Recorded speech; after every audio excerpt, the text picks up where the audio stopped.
नमस्कार साथियों, एक बार फिर से आप सभी का अपने YouTube चैनल में स्वागत है। साथियों, आज हम आपको यहाँ पे कुछ महत्वपूर्ण क्वेश्चन और उसके आंसर आपको बताने वाले हैं, जो साथियों आपके वर्णमाला से संबंधित हैं। किससे? वर्णमाला से संबंधित हम आपको कुछ महत्वपूर्ण क्वेश्चन और उसके आंसर आपको बताने वाले साथियों, जो आपकी परीक्षाओं में पूछे गए क्वेश्चन है। ठीक है, तो चलिए हम वीडियो को स्टार्ट करते हैं। सबसे पहला हमारा क्वेश्चन यहाँ पे है साथियों कि भाषा की सबसे छोटी इकाई है। भाषा की सबसे छोटी इकाई है। ऑप्शन ए शब्द, ऑप्शन बी व्यंजन, ऑप्शन सी स्वर या फिर ऑप्शन डी वर्ण। इन भाषा की सबसे छोटी इकाई को हम क्या कहते हैं? तो भाषा की सबसे छोटी इकाई को हम वर्ण कहते हैं। ऑप्शन डी इसका सही जवाब है। वर्णमाला कहते हैं, देखिए वर्णमाला हम किसे कहते हैं? ऑप्शन ए शब्द समूह को कहते हैं, ऑप्शन बी वर्णों के संकलन को कहते हैं, ऑप्शन सी शब्द गणना को कहते हैं, या फिर ऑप्शन डी वर्णों के व्यवस्थित समूह को। तो वर्णमाला हम किसे कहते हैं? वर्णों के व्यवस्थित समूह को हम क्या कहते हैं? वर्णमाला कहते हैं। ठीक है, अगला हमारा है कि निम्न में से कंठ ध्वनियाँ कौन सी हैं?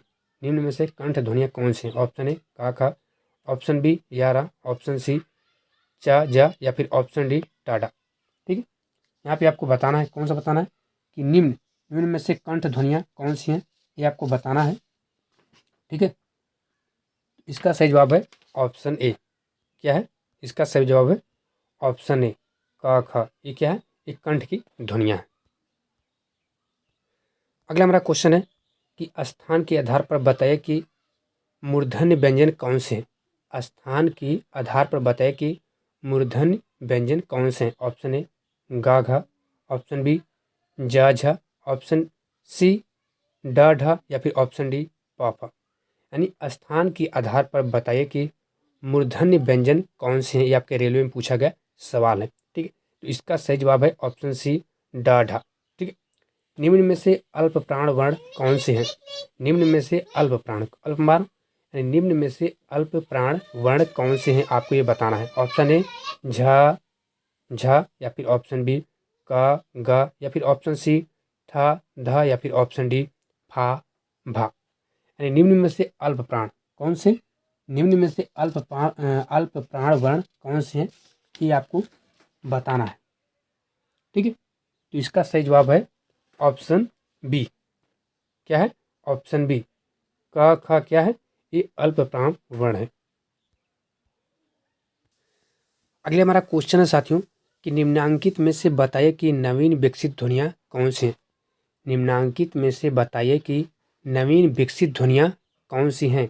ऑप्शन ए खा गा, ऑप्शन बी ऊ, ऑप्शन सी ऐ औ, या फिर ऑप्शन डी सा सा। यानी निम्नांकित में से बताइए, ठीक है, कि विकसित ध्वनियाँ कौन सी हैं, ये आपको बताना है। ठीक है, तो इसका सही जवाब है ऑप्शन ए खा गा। अगला है कि निम्न में से कौन सा घोष वर्ण है? निम्न में से कौन सा घोष वर्ण है? ऑप्शन ए खा, ऑप्शन बी चा, ऑप्शन सी माँ, या फिर ऑप्शन डी ढा। यानी निम्न में से क्या है? निम्न में से घोष वर्ण है, आपको ये बताना है। चार ऑप्शन यहाँ पे दिए गए हैं। ठीक है, तो इसका सही जवाब है ऑप्शन डी था। अगला कौन सा अमानक वर्ण है? कौन सा अमानक वर्ण है? ऑप्शन ए खा, ऑप्शन बी धा, ऑप्शन सी भा, या फिर ऑप्शन डी भा। ठीक, देखिए कौन सा अमानक वर्ण है, ये आपको बताना है। कौन सा अमानक वर्ण है, ये आपको बताना है। चार ऑप्शन यहाँ पे आपको दिए गए हैं। ठीक है, तो इसका जवाब है ऑप्शन सी। अगला साथियों हमारा क्वेश्चन है कि का ग ज फा ध्वनियाँ किसकी हैं? का ग ज फा ध्वनियाँ ये किसकी हैं? ऑप्शन ए संस्कृत की, ऑप्शन बी अरबी फारसी की, ऑप्शन सी अंग्रेजी की, या फिर ऑप्शन डी दक्षिणी भाषाओं की।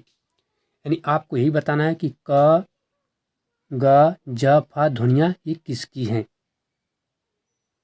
तो इसका सही जवाब है ऑप्शन बी अरबी फारसी की।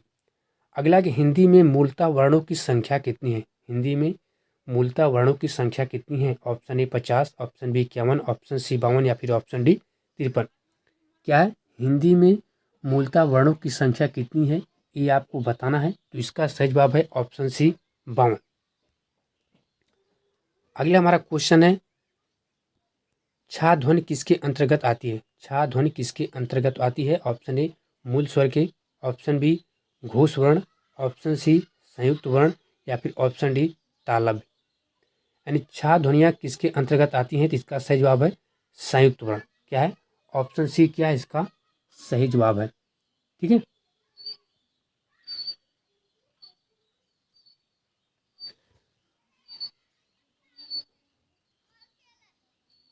देखिए यहाँ पे आपको दिया गया है, क्या दिया गया है?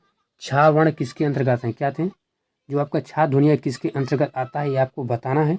तो इसका सही जवाब है ऑप्शन सी संयुक्त वर्ण। अगला हमारा हिंदी शब्दकोश में छा का क्रम किस वर्ण के बाद आता है? हिंदी शब्दकोश में छा का क्रम किस वर्ण के बाद आता है? ऑप्शन ए का, ऑप्शन बी छा, ऑप्शन सी त्रा, या फिर ऑप्शन डी ज्ञा। यानी हिंदी शब्दकोश में छा का क्रम किस वर्ण के बाद आता है?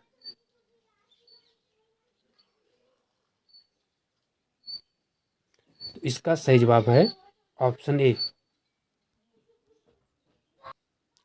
अगला हमारा क्वेश्चन है साथियों कि ज्ञा वर्ण के किन वर्णों के संयोग से बना है? ज्ञा जो वर्ण है या किन वर्णों के संयोग से बना है ये आपको बताना है। ऑप्शन ए जा इया, ऑप्शन बी जा इया, या फिर ऑप्शन सी जा धन धा, या फिर ऑप्शन डी जा धन न्या। यानी ज्ञा वर्ण किन वर्णों के संयोग से बना है?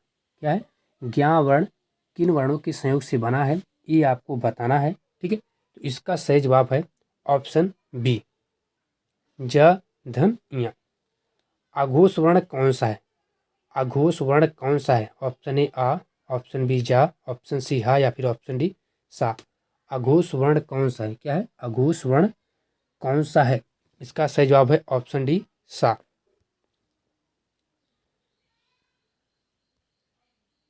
अगला हमारा क्वेश्चन है घा का उच्चारण स्थान कौन सा है? घा का उच्चारण स्थान कौन सा है? ऑप्शन ए मूर्धा, ऑप्शन बी कंठ, ऑप्शन सी ताल, या फिर ऑप्शन डी दंत। घा का उच्चारण स्थान कौन सा है? क्या है? घा का उच्चारण स्थान कौन सा है ये आपको बताना है। तो इसका सही जवाब है ऑप्शन बी कंठ। इनमें से संयुक्त व्यंजन कौन सा है? इनमें से संयुक्त व्यंजन कौन सा है? ऑप्शन ए ढा, ऑप्शन बी ज्ञा, ऑप्शन सी अंगा, या फिर ऑप्शन डी ड़ा। ठीक। तो इनमें से संयुक्त क्या है? इनमें से संयुक्त व्यंजन कौन सा है ये आपको बताना है। तो इसका सही जवाब है ऑप्शन बी ज्ञा। अगला हमारा है कि निम्नलिखित में से कौन सा वर्ण उच्चारण की दृष्टि से दंत नहीं है? निम्नलिखित में से कौन सा वर्ण उच्चारण की दृष्टि से दंत नहीं है? ऑप्शन ए ता, ऑप्शन बी ना, ऑप्शन सी दा, या फिर ऑप्शन डी टा। क्या बताना है कि निम्नलिखित में से कौन सा वर्ण उच्चारण की दृष्टि से दंत नहीं है ये आपको बताना है। तो इसका सही जवाब है ऑप्शन डी टा। ठीक है। तो ये था साथियों कुछ वर्णमाला से संबंधित, ठीक है, प्रश्नावली जिसके प्रश्न और उत्तर हमने आपको यहाँ इस वीडियो में बताया है। और ये आपके सारे जो यहाँ पे क्वेश्चन हमने आपको बताया सारे आपके परीक्षाओं में पूछे गए सवाल हैं। तो यदि आपको हमारी छोटी सी प्रश्नावली आपको अच्छी लगी तो आप हमारे वीडियो को ज़्यादा से ज़्यादा लाइक और शेयर जरूर कीजिएगा।